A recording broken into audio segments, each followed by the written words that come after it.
My name's Robert Saint. I'm the Dean of the Faculty of Science here at the University of Melbourne, and it's my very great pleasure to welcome you all here to this evening's lecture. Before introducing Dr. Shermer, I'd like to acknowledge the Wurundjeri people as the traditional owners of the land on which we're meeting here tonight, and pay respect to their elders both past and present.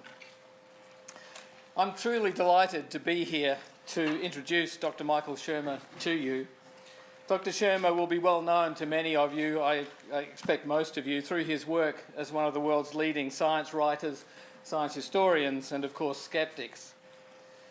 Dr. Shermer received his Bachelor of Arts in Psychology from Pepperdine University, Master of Arts in Experimental Psychology from California State University, and PhD in the History of Science from Claremont Graduate University.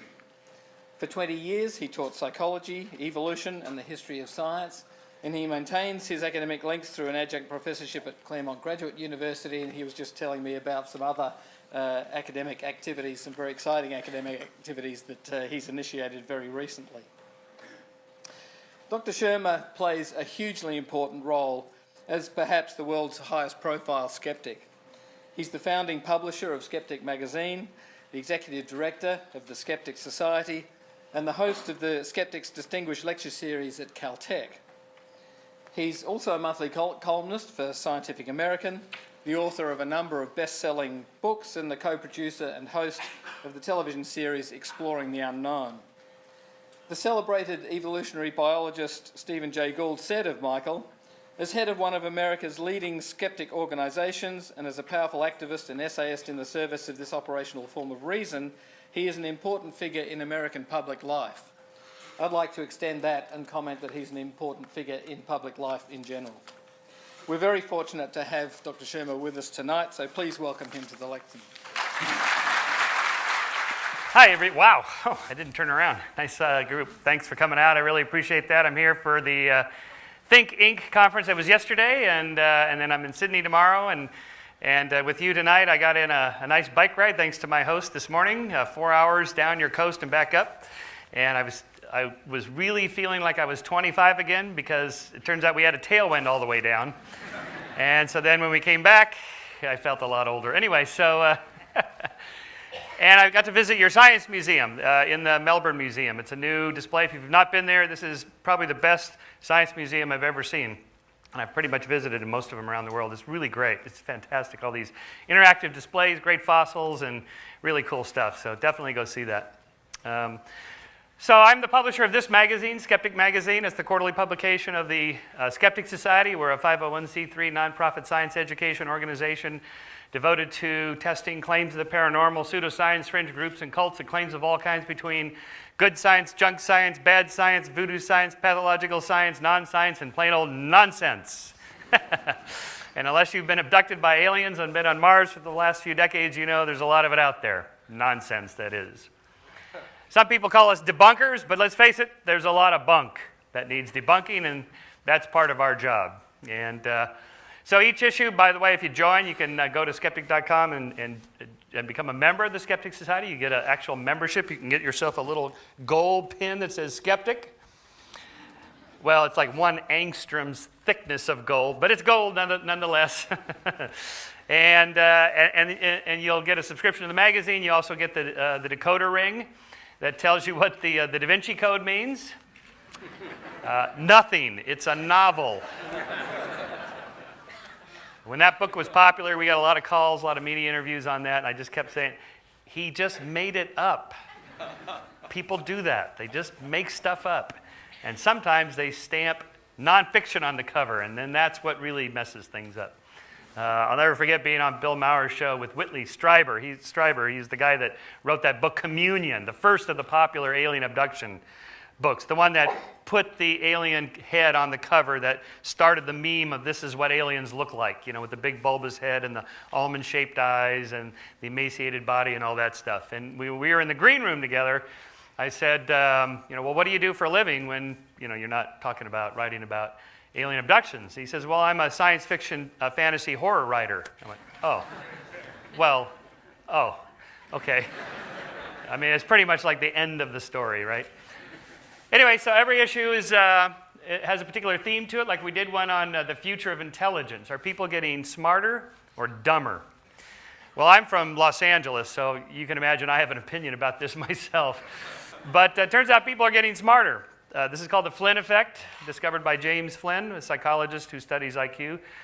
IQ scores have been going up 3 points every 10 years for almost a century now. And no one's quite sure why. Flynn himself thinks it's probably a sort of a collective cultural improvement in abstract reasoning, because it's the abstract reasoning portions of the IQ test that have been going up. Not the portions where you learn something, but your ability to reason, like manipulating figures in space, things like that. And so that may have something to do with the spread of science education, I think, because science teaches you to think abstractly. And so that's a good thing. I think we're making progress there. We did one on artificial intelligence. When will computers achieve human-level intelligence? And we concluded that we're 5 years away and always will be. Really, this is a hard problem to solve, because we don't even know what consciousness is. We don't really know how it is we're able to do what we're able to do. I mean, you probably saw the big story.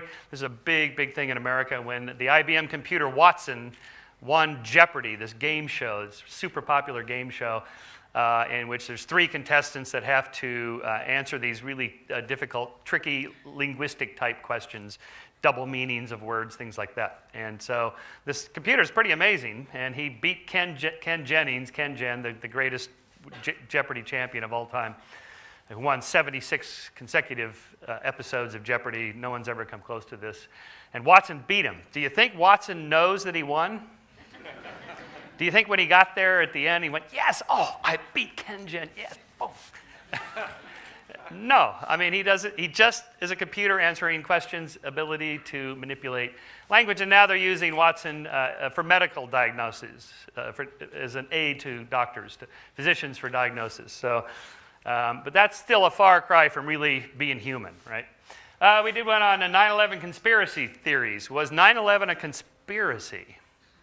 Well, yes, actually it was. 19 members of Al-Qaeda plotting to fly planes into buildings without telling us ahead of time constitutes a conspiracy. But that's not what the 9/11 truthers think. They think it was an inside job by the Bush administration. Orchestrated the whole thing, planted all those bombs at just the right floors where the planes were going to hit ahead of time. They knew and orchestrated it, flying these planes with remote-controlled devices and so on and so forth. Anyway, we lined them up, here's the claim, here's the answer, here's the claim, here's the answer, because that's what we do. But in short, you know how we know that the Bush administration did not orchestrate 9/11? Because it worked.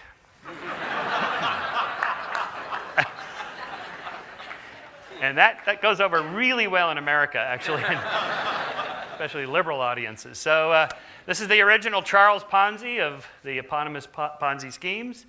So we did an issue on why people are gullible for financial scams, any kind of scams. But in particular, this was an affinity scam. Anybody that's a member of your tribe who is offering something, you drop your trust guard down. You sort of become more trusty without the usual skepticism, because somebody in your own tribe certainly wouldn't cheat you, something like that. Turns out that my guy who wrote this story lost half his life savings to Bernie Madoff, and he's an expert in cons. So that tells you anybody can succumb to these. We've done quite a few issues on climate change. Are you a global warming skeptic? Or are you skeptical of the global warming skeptics, which would make you a believer?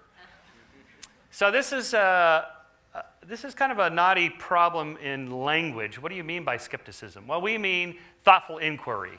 We mean scientific inquiry. We mean science is skeptical because most claims are not true. So we start with the assumption that whatever it is you believe is probably not true, until you proved otherwise to us that it is. The burden of proof is on the claimant, not on the skeptics to disprove your claim. And so at some point, you get to where there's a consensus that this is probably true and this is probably not true, and so on, and that's kind of how science works. And so we then are faced with what about the people that don't come around to the evidence? And this is one of these hot button issues, like creationism and evolution, intelligent design and evolution, or climate change, and so on. So, but even so, do you believe in global warming? This is not even a good question. I mean, this is like, say, do you believe in evolution? Do you believe in gravity? Well, yeah, I hope so. I mean, it just is. It's not something you believe in. It's very different than, say, like, do you believe in civil liberties? Do you believe in, free speech? These are different kind of beliefs than, is the Earth getting warmer? Either it is or it isn't, and in principle, we should have the data to tell us, generally for most observers to go, yeah, really, it's getting warmer. And whether it's human caused or not should, at least in principle, be able to be determined with more data. And that's a little bit different than, say, political or economic ideologies. And so, and then finally, none of that really matters because the world's going to end in 2012. So actually, the world was supposed to end May 21st, but it didn't. But it turns out it wasn't really the end, it was Judgment Day. And so you have between May 21st and October 21st to, get your stuff together and come around to the right side. And so we'll see when October 21st comes, we'll still be around. And, and after 2012 comes 2013. Anyway, so I thought I'd just walk you through some of the principles of skepticism. Oh, by the way, we do have our own dog. The skeptical dog. This is what we're facing up against.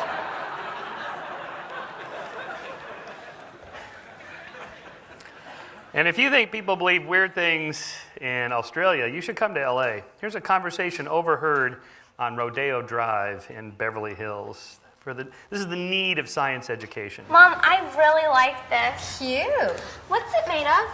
Wool. Like from a cow? Uh-huh. Duh, Ashley. All wool comes from a cow. Does cashmere come from a cow too? Uh-huh. The boy cow or the girl cow? If there's any place that could really use a county fair, it's LA. The boy cow. Oh, okay. Oh, you mean the one with the... With the tusks. The LA County Fair. Kinder, simpler, funner. Those tusks will get you every time. So in science, we're looking for natural explanations for natural phenomenon. And we always want to ask the what's more likely question. Did aliens traverse the vast distances of interstellar space and land in Farmer Bob's field in Pucker Brush, Kansas, and make a crop circle that says skeptic.com to promote our webpage? Or did somebody with Photoshop make a slide for me? Another way to say that is before we say something is out of this world, let's first make sure that it's not in this world.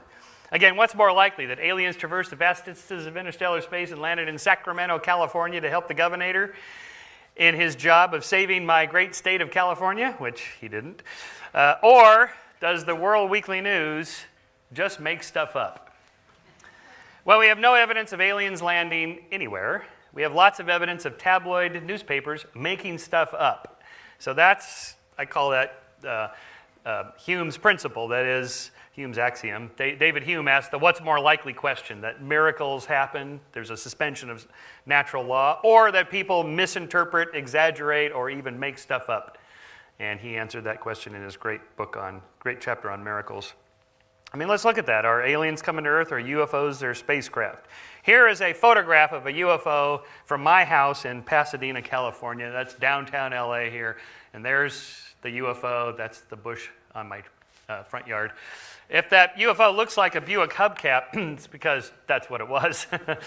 There's lots of ways to fake UFOs. We did this for a TV show. My daughter took this picture. I'm off on the side doing Frisbee tosses with hubcaps. That's one way to do it. You do it with a cityscape from up on a hilltop or something, and you can have the cityscape in the background. It's very dramatic. You can also take a big pane of glass and put double-sided tape on the back of pennies and coins and line them up in different configurations of the UFOs hovering over your city. It's pretty cool. And you can take them to the UFO groups. They get very excited about this. Anyway, it's just sort of messing with their head. This is not to say that all UFO photographs are faked, only that it's easy to fool people to thinking that they are. Most likely, they're other things. In Southern California, they're most likely experimental aircraft from over on the other side of the hill in the Mojave Desert, where there is a military base there, or further up in north of Las Vegas, where Area 51 is, which is a top secret military test base for testing experimental aircraft. And the B-2 bomber flies over my house once a year on January 1st at 8:05 a.m.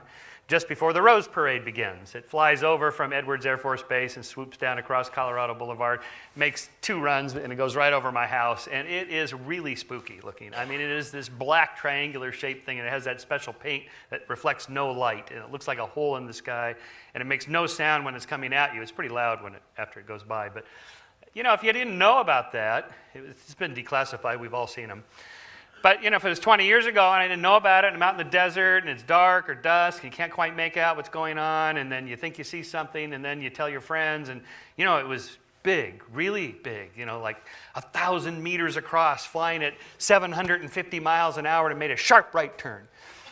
How do you know it was 1,000 meters across? It's dark. There's nothing around it, you know. So people just make up these measurements, and then the measurements get exaggerated, and pretty soon you've got yourself a genuine UFO story, right? That probably most likely has a prosaic explanation. But even if it doesn't, the anomalies that are left unexplained do not constitute positive evidence in favor of your theory. They just are unexplained things. And that's okay in science to say, I don't know. These are 3 words that almost none of us like to say. I don't know. But it's okay to say that, right? We don't know lots of things. So, like in the case of the ufologist and me, the only difference between us is about 5%. That is, the serious guys will say, yeah, I know the B-2 bomber, the experimental aircraft, the weather balloon, the advertising plane, yes, swamp gas, and so on. But what about the other 5% that don't have natural explanations? What about those? And I say, well, what about them? We don't have to do anything with them. Just let them sit there. They're just anomalies. All theories in science have anomalies that we can't explain with the mainstream theory. You don't throw out the whole mainstream theory because of the few anomalies. You just let them sit there. Or more importantly, you assign them to graduate students to give them something to do, so they can get their thesis done, right? That's what anomalies are for, is for pushing the envelope of uncertainty. But for many people, they concoct an entire worldview. This is what the whole 9/11 truth thing is about. How do you explain that this weird little noise happened at 10:04 and some firemen reported that it sounded like an explosion? I don't know. I wasn't there. You know, maybe it was glass popping out. Maybe it was one of those things that fell out of the window that fell, 500 feet. I don't know, but we don't have to concoct an entire theory around that. This is how to deal with anomalies. Okay, so I want to believe, you want to believe, we all believe all sorts of things. In fact, it's almost impossible not to form beliefs. This is from the iconic poster from X-Files. So my new book is about this subject. The thesis of which is that we form our beliefs for a whole variety of emotional, psychological, social, and cultural reasons, and after we form our beliefs, then we justify them with reasons after the fact. And everybody does this, and smart, educated people are really good at doing this, but not for good reasons. They have the beliefs already, just like the rest of us, just that they're better at gathering data to support them. The way it works is that our brains are belief engines. That is, we connect the dots between A and B. A appears connected to B, and this is called association learning. Nothing new here. This is 50 years old, 60 years old, goes back to Skinner. Actually, even older than that, goes back to Pavlov. You take the dog, you put him in there, you ring the bell, you give him some food, he salivates. You ring the bell, you give him some food, he salivates. You ring the bell, he salivates. He's associated A with B. And that's called classical conditioning, and they learn it fairly quick. Or you put the rat in the box, and he's very motivated to eat because you haven't fed him since yesterday's experiment. It's what you do with animals in a lab. In the case of people, you can't really do that, so you give them a choice. These are your students, between doing a deadly boring term paper or coming in and participating in a fun experiment. So much of psychological science is based on 18 to 20-year-olds in college, which I think is problematic. That's a whole other area for skepticism that I tend to write about someday. Let's run it on 50-year-olds that are downtown with jobs and see if you get the same effect. Anyway. So every time the rat gets near the bar, because they're moving around, they become more active when they're hungry. And so every time he gets near the bar, you press a little button, and the little food comes down the tube there, comes down the tube into the little hopper, and he hears it, and he runs over there and eats it. Next time you make him go a little bit closer before you hit the switch, and closer still, and then maybe you wait till he touches it, and you close the switch. And then at some point, he bumps it hard enough, he closes the switch himself, it makes a little clicking sound. And then he realizes if I press the bar, the pellet comes down. And that's called shaping. It takes about 20 minutes to do that with a rat. So either way, they're associating A with B. And their brains actually change. There's like new interneural connections that grow, and the more they do it, the neural pathway gets reinforced and so on. This is how this research used to be done when I was in graduate school. Believe it or not, that was a high-tech computer back then. That's the wiring there is like how we programmed it. This is a Texas Instrument programmable calculator. That was cutting edge. I typed my thesis on an IBM Selectric typewriter. By the way, these, if you don't recognize them, these are called pencils. And that's paper. Those are data sheets. Yeah. And that's one of my pigeons. We were operantly training them to peck these keys, and then once they figured out pecking the keys gets them rewards, then you change the reward structure to see if they peck the left key more than the right key. If you give them twice as much reinforcement on the left key, will they press it twice as many times? Not quite. You know, the matching law, testing the matching law, and all that stuff. Well, we discovered, what Skinner discovered decades before that, is that if you randomly reinforce them, that is, you put them on a random variable interval schedule of reinforcement, whatever they were doing just before they got rewarded, they repeat that. And that might be like turning clockwise or counterclockwise once or twice, or touching the wall with their wing or whatever. And then they'll just repeat that behavior because they think that's what will get me the reward because it happened last time. And that's called superstitious behavior or magical thinking. Now, I know their brains are small, but if you go to Las Vegas, Nevada, you'll see this principle at work in human pigeons.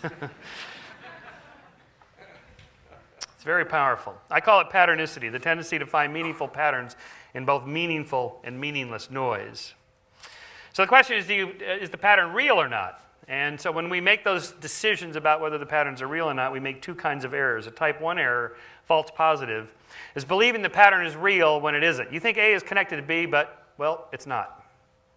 Or a type 2 error, a false negative, is not believing a pattern is real when it is. You missed it.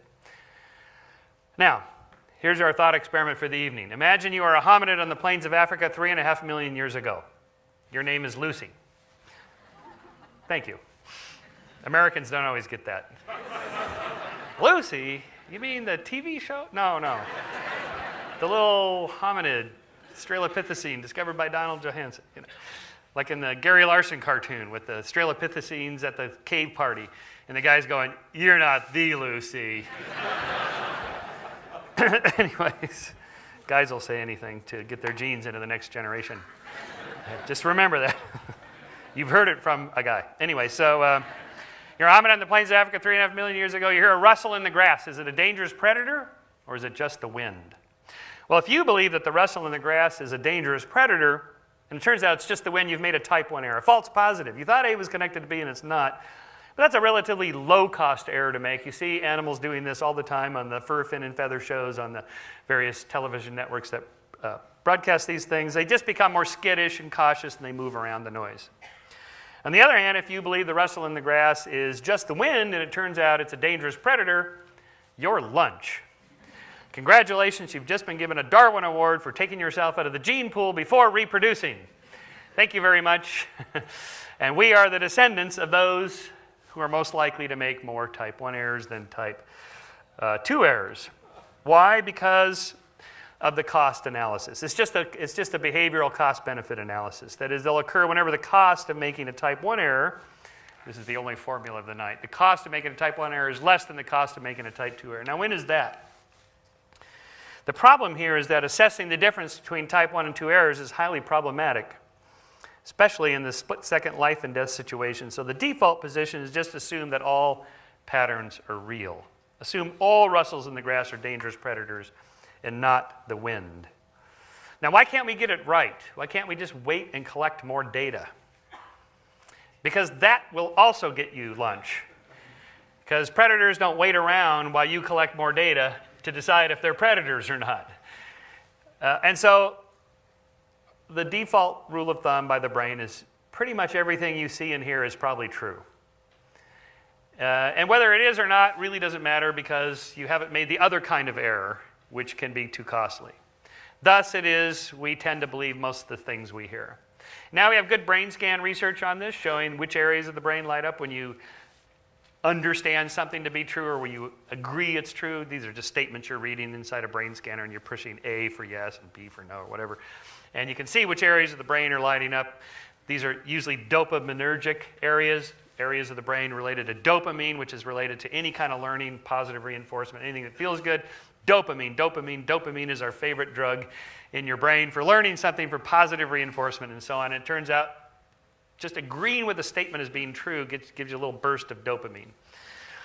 Well, there's more blood in the brain going to those dopamine areas that shows up on the brain scan. Anyway, that's the technical way of saying it. The fMRI brain scans are not measuring neural activity. They're measuring blood flow going there, just so you know that. There's a little room for skepticism there. It's not quite the new phrenology. I like the research, but we should be cautious about that. When you see those beautiful pictures in the popular science magazine, here's your brain. There's the God module. There's the money module. That's a bit of a ruse.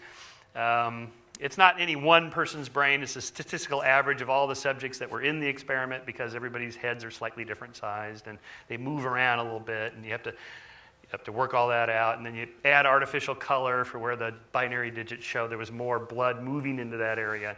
Anyway, all that is just another way of saying it's just a form of collecting more data to show those changes in the brain. Okay, so let's look at some examples of patternicity. Finding meaningful patterns in random noise. Here's a rock formation that looks like a horse. A horse is a horse is a horse, of course, unless it's a frog. Conflicting data confuses us. How about this? What does this look like? That's a cow, where the cashmere comes from, right? If you didn't see the cow, there he is, or she. Sorry. But once I've given you the prime, pops back in, right? How about here? Sure, you see the Dalmatian dog. If those of you didn't, there it is. And once I've given you the cognitive psychologists call this priming. I'm priming the brain, telling you this is what you're supposed to see. And when I go back to it, it should pop out easier, right? How about here? Saturn, sure, you see Saturn. How about here? What do you see?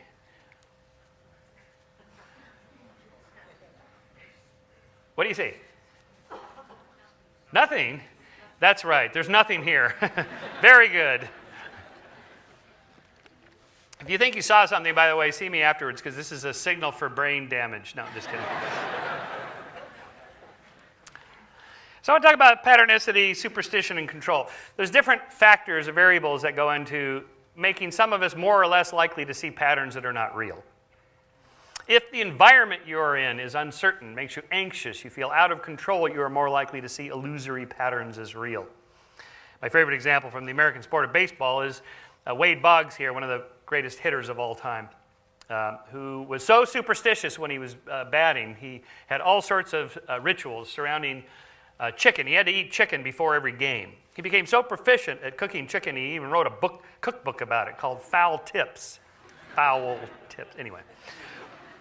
But only when they're batting are these athletes superstitious. When they're fielding, they're not. Fielders are successful 90 to 95% of the time. They almost never fail. Batters, on the other hand, fail 7 out of 10 times. If you can be a Hall of Fame all-time great and still fail 7 out of 10 times, right? So it's a very uncertain event, so it makes you feel anxious and less in control and therefore more superstitious. We know that patternicities occur more on the right hemisphere than the left hemisphere. Peter Bruegger ran an experiment through one of these split brain type experiments in which more meaningful patterns were perceived in the right hemisphere via the left visual field than in the left hemisphere via the right visual field. So I'll come back to that in a moment. Carl Sagan made this prescient observation in his Pulitzer Prize winning book. If you haven't read it, it's a great book, The Dragons of Eden. There is no doubt that right hemisphere intuitive thinking may perceive patterns and connections too difficult for the left hemisphere. But it may also detect patterns where none exist. Skeptical and critical thinking is not a hallmark of the right hemisphere. So although this is a little over-exaggerated, perhaps by half, on the division of labor in your head, we can, roughly speaking, say you have 2 brains in your head. that do different things. The whole brain is very modular. I tend to agree with the modularity theorists in evolutionary psychology, that our brains are organs that evolved to solve problems in our ancestral environment. And solving problems usually has to do with very specific things, not just one big global intelligence, although maybe there is something like G. Anyway, that's a different debate. But roughly speaking, holistic thought, intuition, creativity, art and music happen more in the right hemisphere than in the left hemisphere, where we have more science and math and language and logic and so on. Again, it's a slight exaggeration, but not by much. And so I'll come back to that here. With the right brain, left brain thing. Another experiment, Peter Bruegger and his colleague Christine Moore subjected subjects to a dopamine through L-DOPA. L-DOPA is a drug given to Parkinson's patients. It increases the amount of dopamine in their brains. It seems to quell the tremors a little bit. Before this experiment, they gave these subjects a paper-pencil test, just like 40 items. Do you believe in ESP? Do you think astrology works? Do you think Bigfoot's real? Do you think UFOs represent alien craft from other planets? And so on and so on. The whole retinue of stuff that we skeptics are skeptical of. Right? And so some people score like low, a 1 or 2, and others are very high, like a 9 or a 10. So you can kind of get a group of subjects that are more skeptical and a group that are more believers. You give them all dopamine. Turns out that they all then tend to see illusory patterns as real. Scrambled faces as real, jumbled words as normal. In other words, dopamine increases the amount of patternicity in the brain, but the effect was stronger with skeptics than believers, which kind of seems counterintuitive until you think about it for a second. If you're already way up here on the belief scale, you think everything is real, then giving you more dopamine, there's not much room to go. Well, I already believe it's real, so. But if you're like me and you're way down here, you're pretty skeptical of most of these things, there's plenty of room to go, and it makes you more like, hey, that's my explanation. Now, I've spoken about patternicity in sort of a humorous way, like, isn't it funny how we see these things that aren't real? That's not necessarily the case. I mean, finding patterns in the world is what creativity is all about. Unfortunately, it's also closely related to madness. And it's a signal-to-noise ratio problem. That is, you want to be able to find enough of you want to have a mind open enough to recognize new patterns as real, musical genres, beautiful new art, discoveries in science that lead to Nobel Prizes. These are important new patterns that no one else has seen. That's a good thing.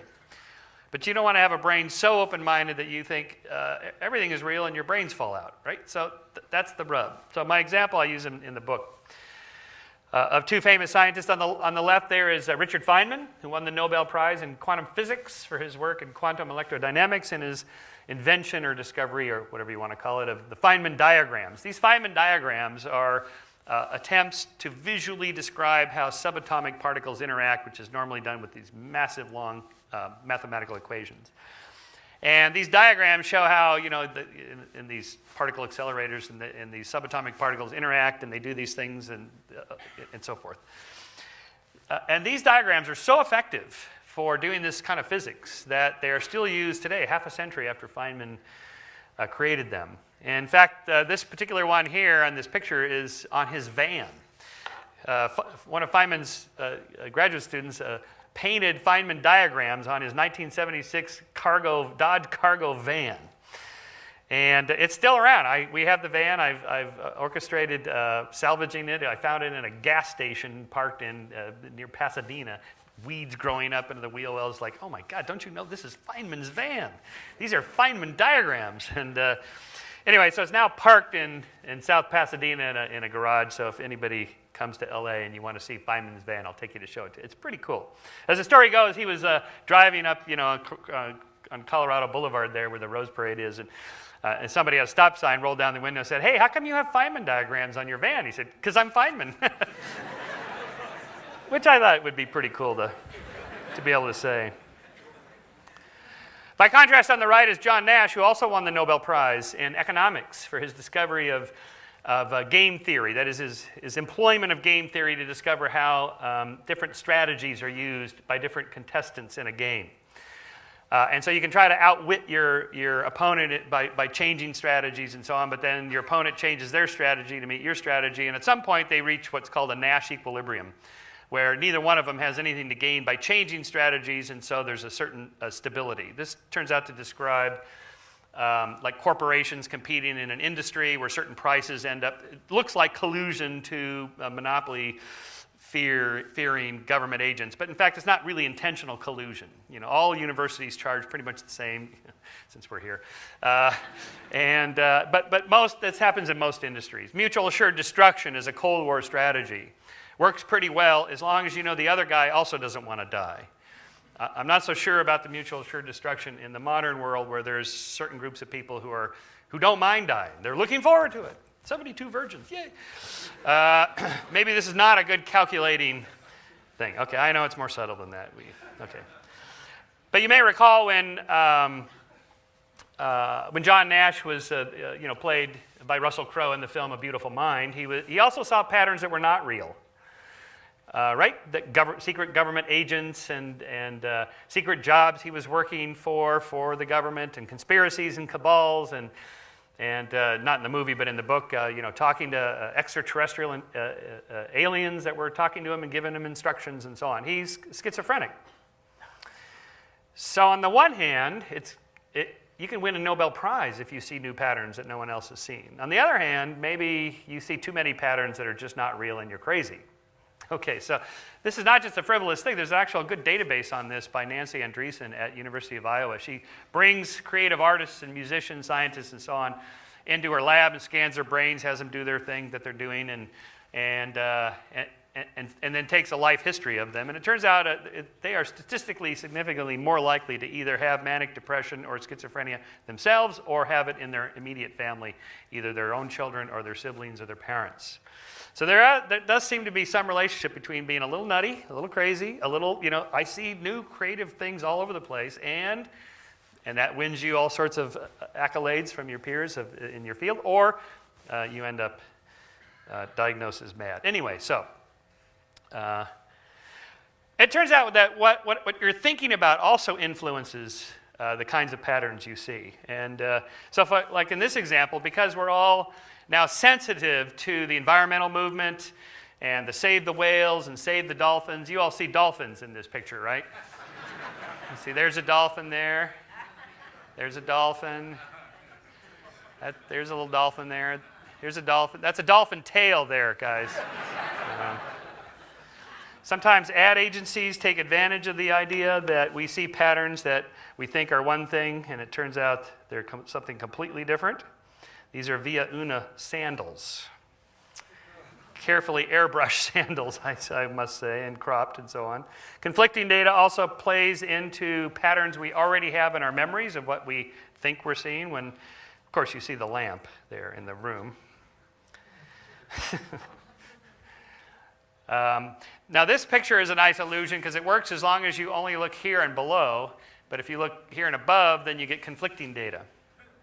Okay, so the patterns are formed, models in our memories are created out of these patterns, new data comes in, we do a match to see if there's a match there or not. So if I rotate it, then you can see how it's done. It's just a staged photograph. The impossible crate illusion also tricks our brain because we have patterns of the way angles are formed. We have neurons in your visual cortex that only fire when you see this angle, and others that only fire when you see this angle, and others that only fire when something moves this direction, and others that only fire when something moves this direction, and so on and so on. You have a virtual infinite number of possibilities in your environment to see that can be patterned into your visual cortex. But we have nothing like that in our experience. So that's how it tricks the brain. Now you may say, oh, Shermer, that's in 2D. It's easy to trick the brain in 2D. Well, here's the impossible crate illusion in 3D. By my friend Jerry Andrus, the late Jerry Andrus, who specialized in creating magic tricks and illusions based on two-dimensional illusions. Can you see how it's done? Here is the reveal. So the photographer is way off to the side, and the boards appear to overlap, and so on. But even knowing how it's done, it's still very powerful because the model of how curves and angles happen are already there in your brain. Here's a new illusion that was discovered last year. by McGill University neuroscientists. There's a contest every year for the best illusion of the year, which is pretty cool. You can find it online. The illusion is, turns out the Leaning Tower of Pisa it's not leaning. That was an illusion. No, just kidding. The illusion is that one of these appears to be leaning more than the other one. They're the same photograph, just side by side. And of course, the one on the right appears to be leaning far more. Now, why is that? They think it has, and by the way, just to prove to you that that's the case, you can look at that angle and that angle. You can see that they're same. Their explanation is that when you stand and you look at buildings, they normally appear to be converging. There's a convergence point. But that doesn't happen here. In fact, they appear to be diverging, and so it throws off our brain. I don't agree with that. I think it's that you're comparing this angle to that angle, not this angle to that angle. And so that angle is much wider than that angle, and so it appears on your visual cortex as something really screwy going on. And you can see that in this photograph, where you compare this angle to this one, not this angle to that one. And so that throws us off. You know, I'm just sort of going through multiple examples of patternicities and then how illusions teach us something about how the brain works. Another one of these is how we tend to see faces everywhere. Here you only need 3 data points to create a face, the illusion of a face. This is probably Photoshop, but it's cool anyway. And here is another illusion. Well, you of course immediately recognize it as the American president, but then if you look at it for a second, it's like, wait, one of them is a little off. Which one of them appears a little weird? The left one or the right one? Yeah, okay, so I'll take that left one and rotate it so it's now on the right. So what's happening here is you have 2 neural pathways in the temporal lobes just above your ears dedicated to facial recognition. Let's just call it our facial recognition software. And so the first type does a quick scan of a face. It's a face. Oh, it's a face of somebody I know, I recognize, right? And then the slower neural pathway scans the details, eyes, the mouth, the nose, the ears, and so on. And so then those things come into conflict. Faces are easy to find.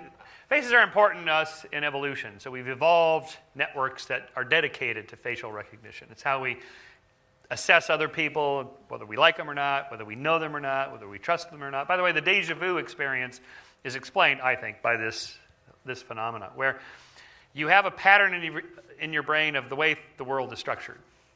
And you get some new data that's pretty close to that, and it feels like a match, right? So it's like, there's only so many variations in town designs.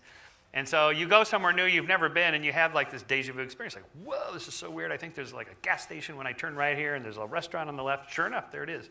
Well, pretty much all towns have a gas station or a restaurant, a corn silo or whatever. And so you get something like a close match. Or you think you see somebody you know. It's like, I've seen you. Did we meet? You know, that kind of thing. What you're doing is you're collecting more data. Your facial recognition software is scanning and scanning, looking at the eyes, the mouth, and so on. Is that a match for that pattern I already have in my memory, or is it not? That's what's going on there.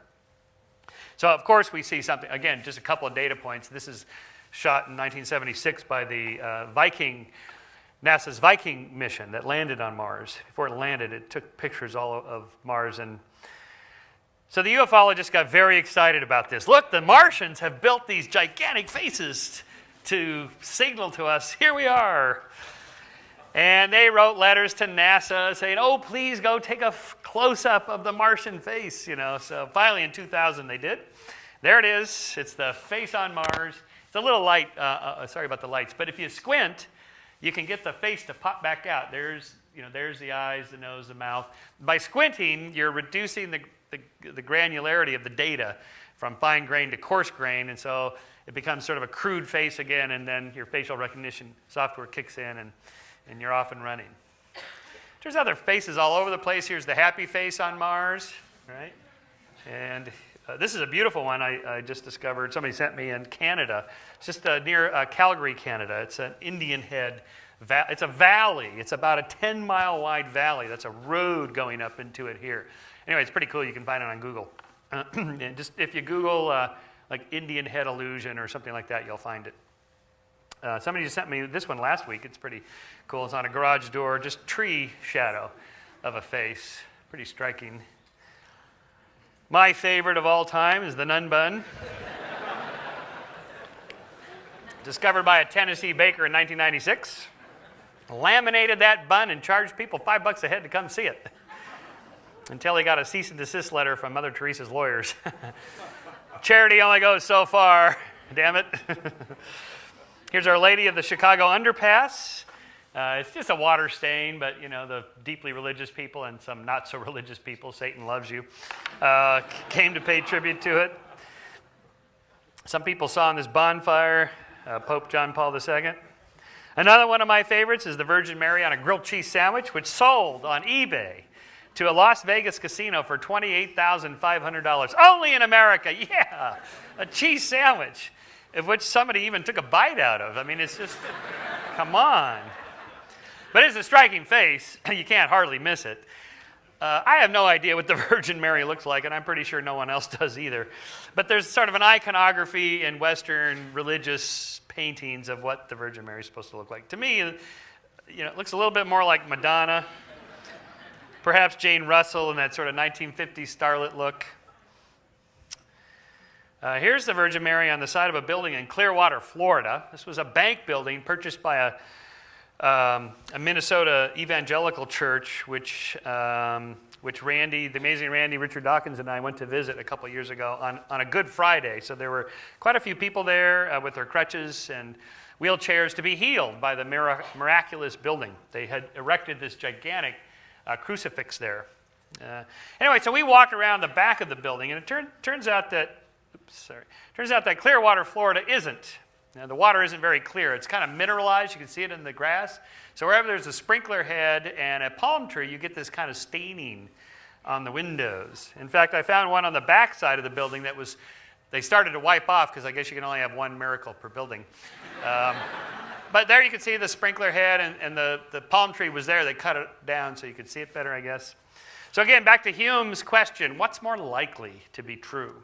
You know, is it really a miracle of Mary? Or is it a miracle of Marge? Well, I'm not Catholic, but I am a Simpsons fan, so that's what I saw. Hey, it looks like Marge Simpson. Okay, let's go back to our thought experiment. A hominid on the plains of Africa 3.5 million years ago here wrestle in the grass. Is it a dangerous predator or just the wind? What's the difference between the wind and a dangerous predator? The wind is an inanimate force. A dangerous predator is an intentional agent.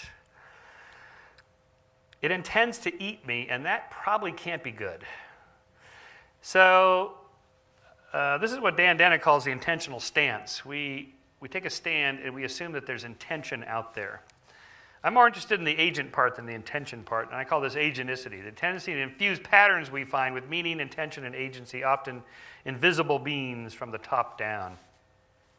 I think this is the basis of souls, spirits, ghosts, gods, demons, angels, aliens, intelligent designers, government conspiracists, and all manner of invisible agents with power and intention are believed to haunt our world and control our lives. I think agenticity is the basis of animism, and polytheism, and monotheism, even in the belief in aliens. You know, if you look at the literature of science fiction, or even the SETI scientists who talk about what aliens will be like, even thoughtful people like Carl Sagan writing about the, you know, they're always more technologically advanced, scientifically advanced, morally superior to us, coming from on high to rescue us from global warming or nuclear war. In the case of, you recognize the iconic scene from The Day the Earth Stood Still in 1951, or the remake last year with Keanu Reeves. And instead of nuclear war, it was global warming, right? These are always reflecting our own neuroses about life, right? So, but again, it's sort of that they're up there. They will rescue us. They will come to us from on high. Or intelligent designers. The intelligent designer is always thought to be this, you know, just like us, but smarter and able to genetically engineer life and that sort of thing. From on high, coming down to stir the particles to create things, right? Or even conspiracy theories, I think, are in a way granting omniscience and omnipotence to humans to be able to like run the world. Like the Illuminati is one of the popular ones. That there's 12 guys in London, you know, calling the shots, running the world, and so on. This sort of thing, and they're ever elusive. Although I must say, I had a scare watching this HBO film, Too Big to Fail, about the American financial meltdown and how the Fed chairman and the head of the Treasury, Bernanke and his whole crew, called in the top 10 CEOs of the major banks, the Bank of America, Citibank, and Goldman Sachs, and so on. And they had that meeting in September 18th of 2008 and said, we're not leaving this room till we solve this problem, because on Monday, there is no economy. I thought, oh my God, it's 12 guys in a room running the world. I mean, do they really have that kind of power? Whoa, it scared me a little bit. Be a little skeptical. Anyway, conspiracies do happen. They're a little bit of a different species of belief than other things that I study, because they happen. Lincoln was assassinated by a conspiracy. They were supposed to kill not only Lincoln, but Vice President Johnson, Secretary of State Stewart, Secretary of War Stanton, and so on. They were all lined up to be killed. And we knew about it within hours. Normally, that's what happens. You find out who the other assassins are. In the case of JFK, I'm a lone assassin guy, although there's still people chasing this one down. I got an email yesterday 2 days ago from somebody about you don't believe the Warren Commission, do you? It's like, not the Warren Commission. I just got done with the 9/11 guys. Let's go back to Kennedy, right? But if you ever do get a chance to go to America, and if you ever do end up in Dallas on any given day, any of the year, any time of the day, there are the conspiracy theorists are there. And for a $5 tip, they'll take you around and show you where the shooters were, like on the grassy knoll behind the wooden fence, or my favorite one, in the manhole. It's like they popped up, bam, shot them, and went back down like a video game. So, anyway, I don't want to talk about the 9/11 guys. They tend to follow me around in my lectures. So, all right, now what's the brain? Let's go back to the brain. Talk about what's the basis of agenticity. Okay, first of all, it has to do with dualism. We're natural-born dualists. Almost everybody tends to think there are two things in the universe: corporeal and incorporeal, brain and mind, body and soul, two substances, right? And that's why we get the humor and enjoy movies like Tom Hanks in Big, where he changes ages, or 13 Going on 30, where Jennifer Garner changes ages, or Freaky Friday, where Jamie Lee Curtis and Lindsay Lohan switch bodies. Think about we understand, oh yeah, they switch bodies. Wait, what's switching? What's doing the switching? Well, their soul. Well, but what's that? Well, it's like their personality, the mother is now in the high school talking about boys, and the teenager's now in the boardroom and confused. Hilarity follows, typical American humor movie. Okay, but we get the humor because we buy into the premise that we have some kind of mind or soul that can be transferred, transplanted. If you think about it, though, for a second, a brain transplant is the one transplant where you want to be the donor, not the recipient. All right? Because that's where you are. You are in your brain. I'm a monist. There's just brain. There's no mind.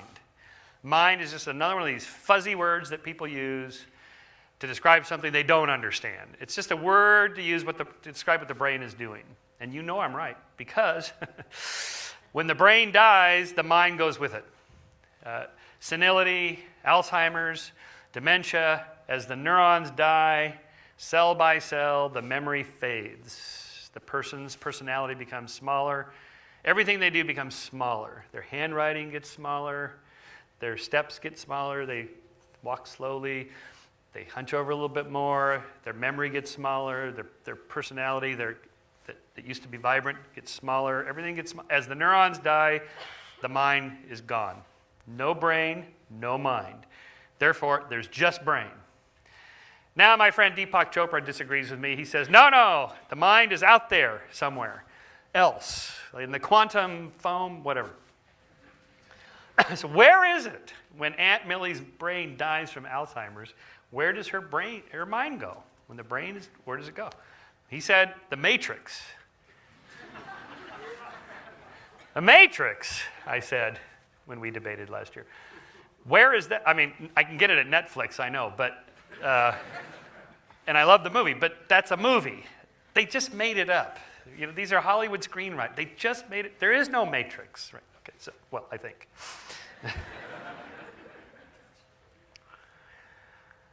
But we naturally think that there is such a thing as our soul or personality. Now, it's not impossible that this could happen. This is a sort of a science fiction scenario that we may not be too far away. This is what Ray Kurzweil and the singularity folks think could happen.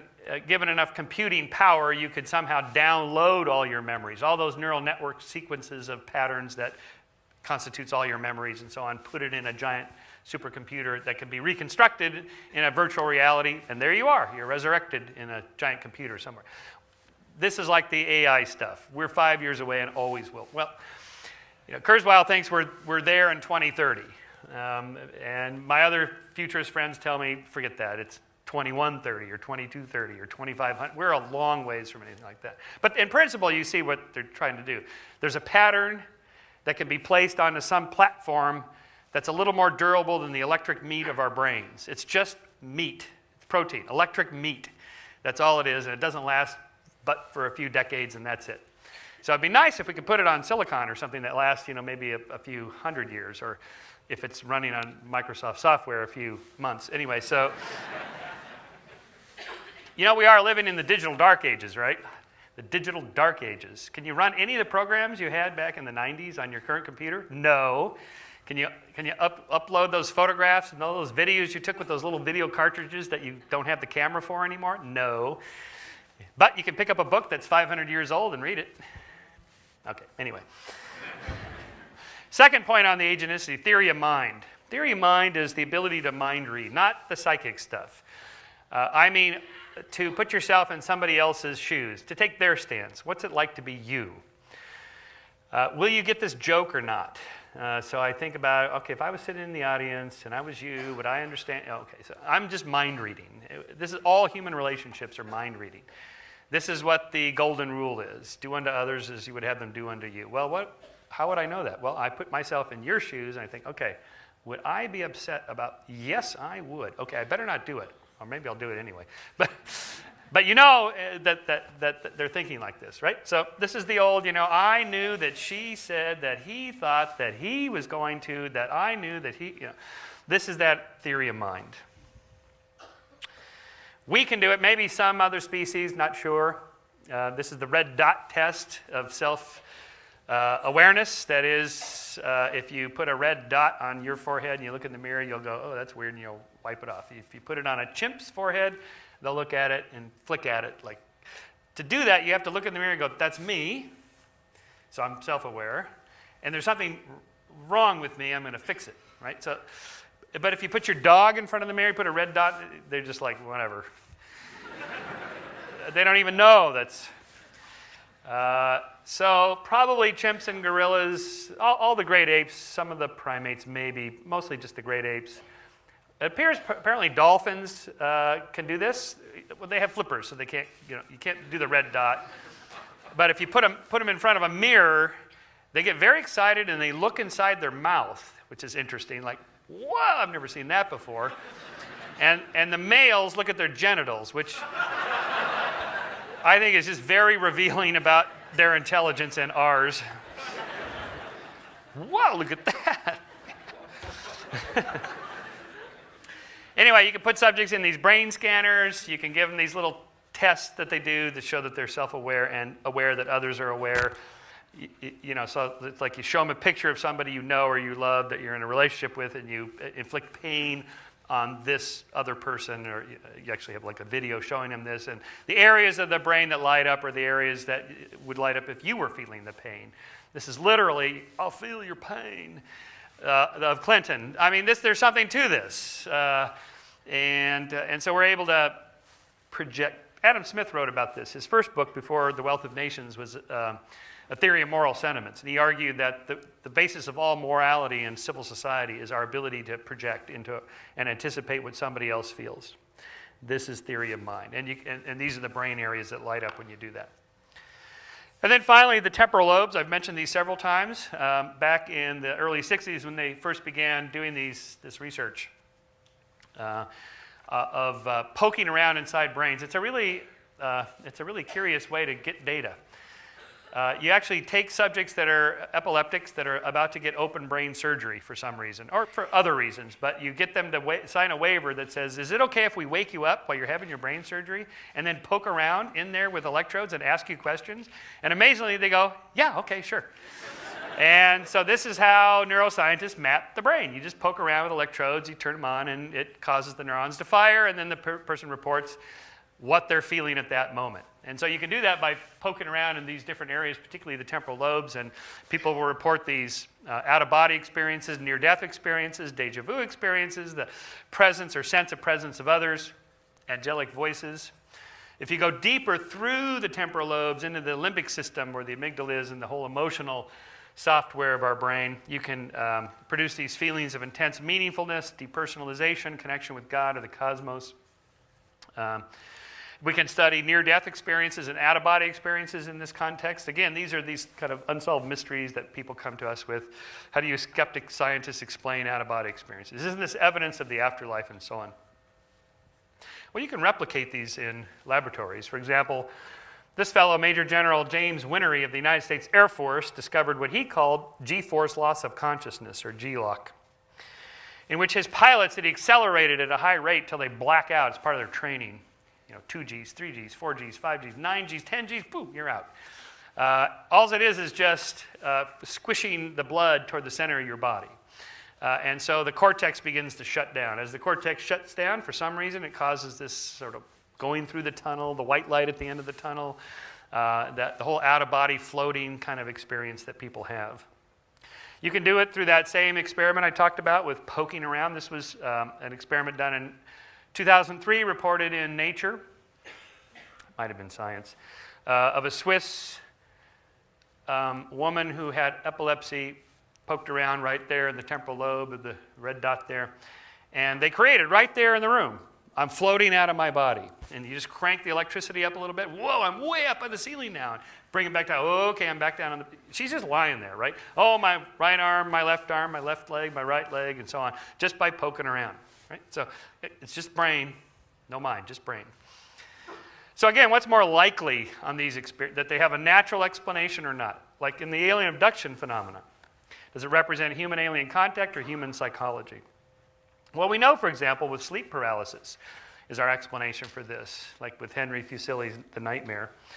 Several centuries ago, the English referred to nighttime sensations of chest pressure from witches or other supernatural beings as mare, from Anglo-Saxon marin, to crush. So a nightmare was the crusher who comes in the night. Now the narratives of today sound very similar, but they didn't call them demons, incubi or succubi. Today we call them aliens, but it's the same phenomenon. A certain percentage of the population, as they're falling asleep or as they're waking up, have these sort of unusual experiences. Sometimes they wake up in the middle of a dream, but they're not really awake. They're still in the dream, but they think they're awake, and they feel paralyzed, like they can't move, and they feel chest pressure, like there's something. Now, if you lived 500 years ago in a demon-haunted world, you would have a little incubi or succubi, a little demon there. Today, it's the alien. So the culture tells us what to call our unusual psychological experiences. And so to that extent, I'd say there's no such thing as the supernatural or the paranormal. There's just the natural, the normal, and all the stuff we can't explain yet. But that's what we're doing. We're trying to explain it naturally through these kinds of understanding of the brain and how it works. Now, I had an alien abduction experience. So those of you that have read my books or columns will already be familiar with this story. But in 1983, I was abducted by aliens on the side of the road in Nebraska, on a lonely rural highway in Nebraska. Of course, that's always where it happens, right? They never land like at the White House. The aliens are here. And so I was traveling down this lonely rural highway. This big craft with bright lights comes up over my left shoulder and stops me on the side of the road and scoops me and puts me into the space. Well, they tried to abduct me into the spacecraft, and I resisted. And I knew they were the aliens actually looked like humans, but I could tell that they were aliens because they had stiff little fingers. And that was the clue and so that's the explanation. When I was a child, there was a popular television sci-fi show called The Invaders, in which aliens were taking over Earthlings, and somehow they could traverse the vast distances of interstellar space and clone people and look just like them, but they couldn't solve the ligament problem in their little fingers. It's like, no, okay. But when you're 8, it doesn't matter. And so at that moment, on the side of the road, I just had this experience, which was caused by sleep deprivation in my case. This was part of the Race Across America, this transcontinental bike race that goes LA to New York, and that me and 3 other guys created in 1982. And in 1983, I tried to see if I could go the entire 3,000 miles without any sleep at all. 10 days without sleep. The record was 11 days, so I figured I could do it. Anyway, I couldn't do it. And I had some great hallucinations of being abducted by these people that look just like my support crew members. Everybody in the race has a van that follows them with bright lights and so on. So I'm often accused by alien abductees of saying, how do you know that you weren't really abducted and they planted a false memory of this? Because I have it on film. Okay, so Mr. Technician, this is a little low on volume, so crank it up. So this is me talking about having this weird experience. The next night, when I got to the Mississippi River and the film crew from a television show that was covering the race filmed me talking about it. So here we go. Again, crank it up a little bit. It was midnight, 6.5 hours after Lon Haldeman's crossing, when Michael Shermer reached the Mississippi. What Diana and I hadn't known when we spoke of a close race earlier was that Shermer was slowing down. As he told Eric Hyden there on the bridge, he was wasted. Still feel pretty mentally alert? No. That's why I gotta get some sleep tonight. That's a really very strange things happened to me last night. I mean, like psychotic type experiences. Such as? Thinking my crew was aliens from another planet trying to capture me. Sounds ridiculous, but that's what I thought. As you can tell, that was a long time ago. I also went up to Laurentian University to visit Michael Persinger in his lab. Persinger, this fellow here, puts this God helmet, he calls it the God helmet, it's a motorcycle helmet on your head, and bombards your temporal lobes with these electromagnetic fields. So it's a sort of a cheaper, less invasive way of stimulating your temporal lobes. So I'm going to end with that thought that that's the fate of the paranormal. Again, there's no such thing as the paranormal or the supernatural. It's just the normal, natural, and the stuff we can't explain yet. We have to get past using these fuzzy words that don't explain anything. When cosmologists talk about dark energy and dark matter, those aren't explanations. They don't mean them as explanations. They're just linguistic placeholders to call it something until we figure out what it actually is. And that's all the paranormal is, the supernatural. They're just words we're used to, okay, there's something weird, spooky here. Now let's try to figure it out. So the paranormalist ends it there. The scientist begins the exploration there. It's like, if it turns out Deepak is right and the consciousness is out there in some quantum state or something like that, and we discovered it, that would no longer be ESP or anything like that. It would just be part of physics and part of neuroscience. Or, which is what I think is the case, is that that isn't the case, and we'll just quit talking about it because it won't be interesting anymore. And so that's what science does. The expanding sphere of knowledge pushes out into the unknown. And although as the sphere expands, it comes into contact with more and more unknown, that's true. So it seems like the more we know how much we don't know. But on the other hand, remember the ratio of surface area to volume. As the volume gets bigger, the ratio from volume to surface area decreases. So it is good to know more, even though we seemingly encounter more unknown. We are, relatively speaking, learning ever more, and that's why science is the best tool we have for understanding how the world works. Thank you.